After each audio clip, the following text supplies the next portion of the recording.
নমস্কাৰ আজি আপোনালোকৰ কাৰণে এটা ধুনীয়া নতুন ৰেচিপি লৈ আহিছো ঔষধিযুক্ত ৰেচিপি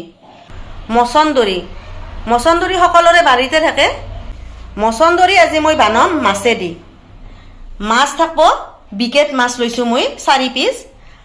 আৰু লৈছো মই জালা লৈছো কাঁচা জালা কেটামান লৈছো পিয়াজ লৈছো 4টা এটা অলপ ডাঙৰ সাইজৰ বাকি কেটা সৰু কেই পিস মান নহৰু লৈছো 1 পিস আদা লৈছো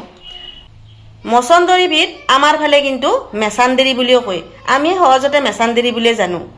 এখনি আজি ৰেচিপিটো জগাৰ বুলক ৰেচিপিটো আৰম্ভ কৰো আপোনালোকে চাই থাকক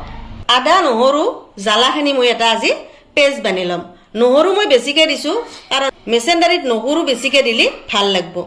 আপোনালোকে চাই থাকক মাছখিনি এটা নিমখ হালধি দি ধুনিয়াকে সানিলম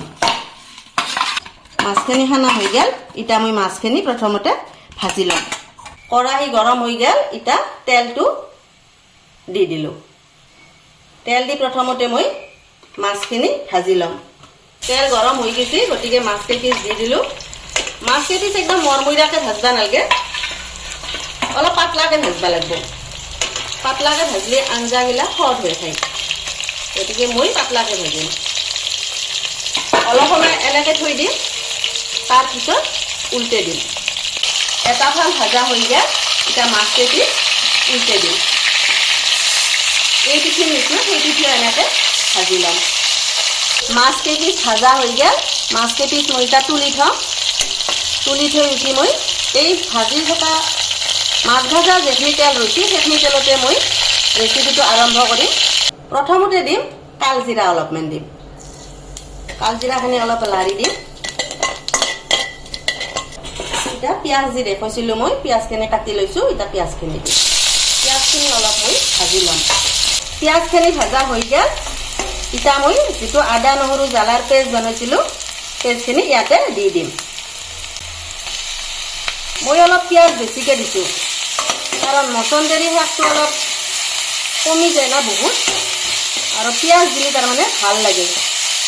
আৰু নহৰু মই অলপ মানে বেছিকে দিছো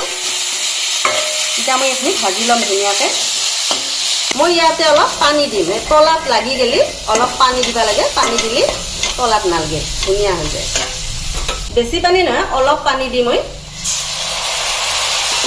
এখিনি ভাজিম অলপ সময় এখিনি অলপ মই সিজি যাওঁতে ভাজি থাকি বস্তুটো সিজি যাব লাগিব কাৰণ মছন্দৰী শাকখিনি একদম কোমল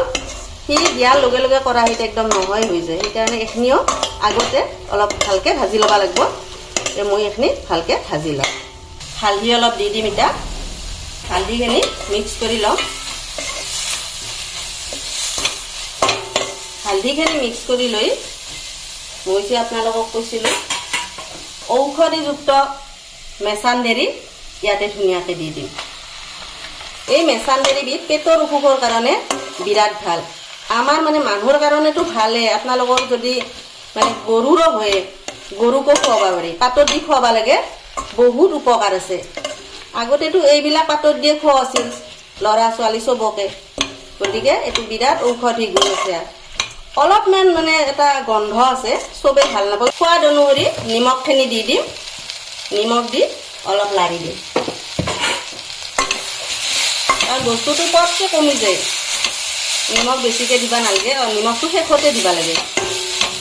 এতে মই এটা অলপ পানী দিম পানীটো মই গৰম পানীয়ে দি দিম ঠাণ্ডা পানী দিলেও হ'ব মই গৰম পানী দি দিছো পানী বেছিকে দিবা নালগে এখনিমান পানী দিলে হ'ব এখনি মিক্স কৰি দিলো মিক্স কৰি দি এতে ভাজি থোৱা মাছ ইয়াতে মই দি দিম মই ভাজি থোৱা মাছখিনি মই দি দিলো ভাজি থোৱা মাছখিনি দি মই অলপ উতলিবা দিম দি কৰাহিত ঢাকনখন অলপ সময়ৰ কাৰণে মাৰি থম 10 মিনিট বা 5 মিনিটৰ কাৰণে মাৰি থৈ দিম যাতে মাছৰ সোৱাদটো মেছান্দৰীৰ লগত মিক্স হৈ যায় সেই কাৰণে মই অলপ ঢাকনখন দি উতলিবা দিম 5 মিনিট পিছত মই ঢাকনখন গুচাই দিলো চাওকচোন কি ধুনীয়া উতলাইছে আৰু এই মেছান্দৰী পাতত দিও খাব পাৰি পাতত দি খালিও বহুত ভাল লাগে খাই নহৰু চহৰু পাততে একেলগে ধুনীয়াকৈ দি দিব মই আপোনালোকক এটা পাতত দিয়া ৰেচিপি দিম অলপ দেৰিকে আমাৰ মচন্দৰী মোটামুটি হৈয়ে গেল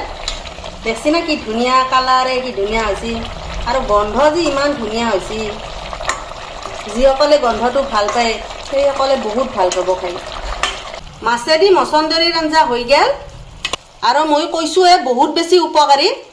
একদম সৰু চলিৰ পৰা ঘৰত যিমান ডাঙৰ সদস্য নহওক এই বস্তুটো চবে খাব পাৰে আৰু চবকে খুৱাব পাৰি পেটৰ অসুখত গতিকে আপোনালোকেও খুৱাব মইতো খুৱাওঁৱে যদি আপোনালোকৰ ৰেচিপিটো চাই ভাল লাগছি লাইক এটা কৰি দিব তে আজিৰ কাৰণে এল্লো দিয়ক নমস্কাৰ।